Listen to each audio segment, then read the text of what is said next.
Hey guys, so today we are making these gorgeous multicolored dumplings that you can see through, and they're actually naturally colored with matcha and turmeric and carrots and beets. And oh, this filling, it is just super yummy and made with the healthiest of ingredients, even though it kind of tastes like shrimp dumplings. So I can't wait to show you guys this recipe.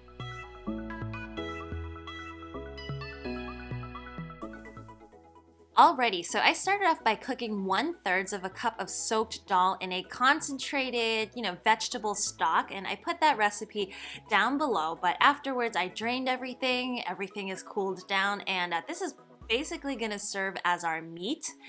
So this one is 1 cup of Chinese chives. Now Chinese chives, if you've never had it before, is more like garlic ramp. So it's a lot less intense than your Western chives. So make sure to kind of go to your local Asian grocery store and find those. And then right now I'm cutting 1 package of, these are roasted seaweeds. So they're kind of a little bit more like yummy and roasted and toasted than your large sheets of nori seaweed. So I added 1 package of that.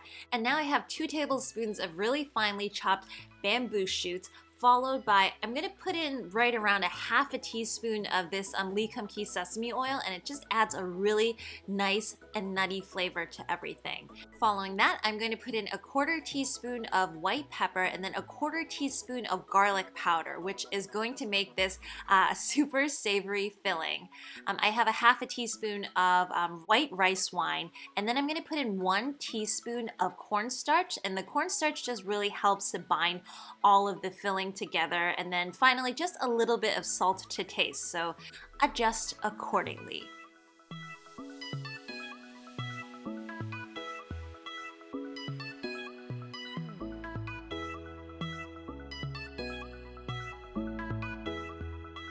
That filling, guys, is legitimately good. So afterwards, just set that aside, and then we can start making the multicolored wrappers. So this recipe makes about 12 dumplings. So I have some wheat starch, some potato starch, some salt, and then this is 1/2 teaspoon of matcha powder. And in the background, you can actually see some turmeric and some beetroot powder as well. And that is what's gonna transform these guys into the prettiest dumplings ever.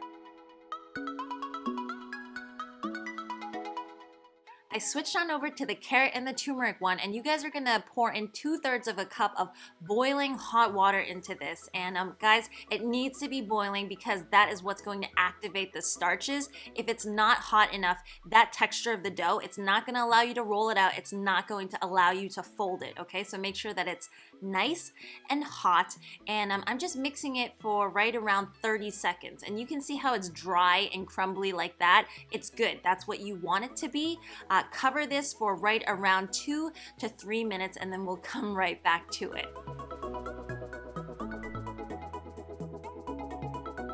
So you can see that we've switched on over to the beetroot one, and it's so pretty in color. And I'm gonna add in 2 teaspoons of vegetable oil. And this is when you really wanna get in there. Just squish that dough in between your fingers and make sure that that oil gets properly mixed into the dough. For this one, there's no gluten, so you don't need to worry about overworking it, but you do want to make sure and get everything incorporated.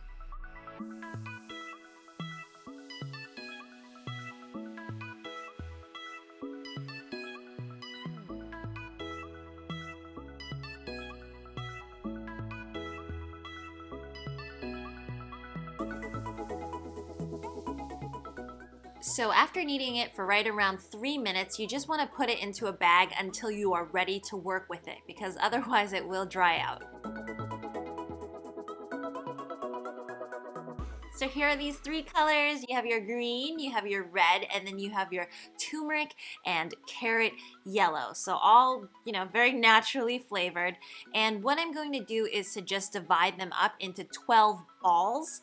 And the reason that I like that is obviously you can squish them down, you turn them into a disc first, and then we're gonna do what we normally do. So just rolling these guys out right around into 4 inches in diameter, and then finally just kind of rolling that outer edge so that the edges are a wee bit thinner than the center, and that's going to be very useful for wrapping afterwards. So right now I'm going to put in right around 1 tablespoon of that filling, and then we're just going to kind of make accordion shapes right around the dumpling.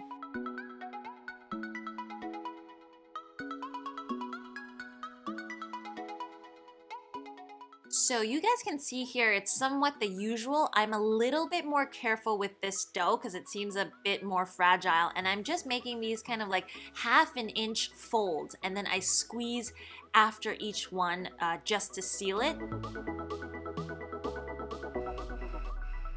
And right around the end where sometimes it's a little bit of a problem, but make sure to just like continue rotating and then just squeeze the dough together, and you get somewhat of like a fisheye. This is called a fisheye type of dumpling because of that middle hole stuck in the middle.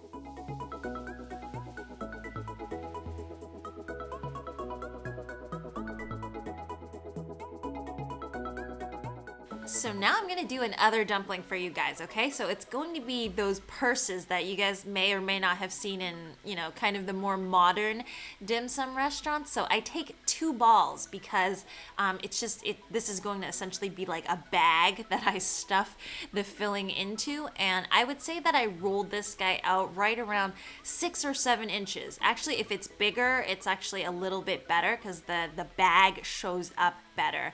And I think I still put right around 1 tablespoon of filling in, but what I'm gonna do now is just gather up everything. And I'm not gonna fold it too much, but sort of just a little bit. And I'm just gonna bring it up into a bag like this, and then just give it a little bit of a squeeze so that everything stays together. And then afterwards, I took a piece of the Chinese chive, and I'm just gonna very carefully just wrap that around. And you can see that I'm just kind of squeezing it right now, getting it into shape. And then this is going to be the tie for this magic bag. I mean, come on guys, how good does that look?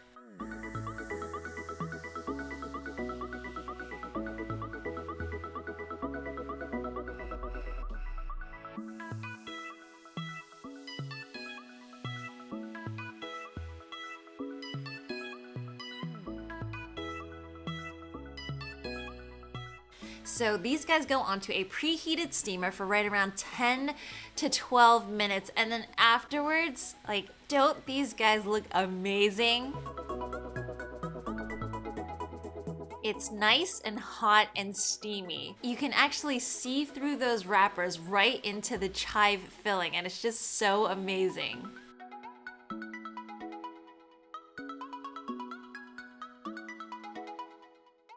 Oh, those guys look so gorgeous together, and they are naturally colored.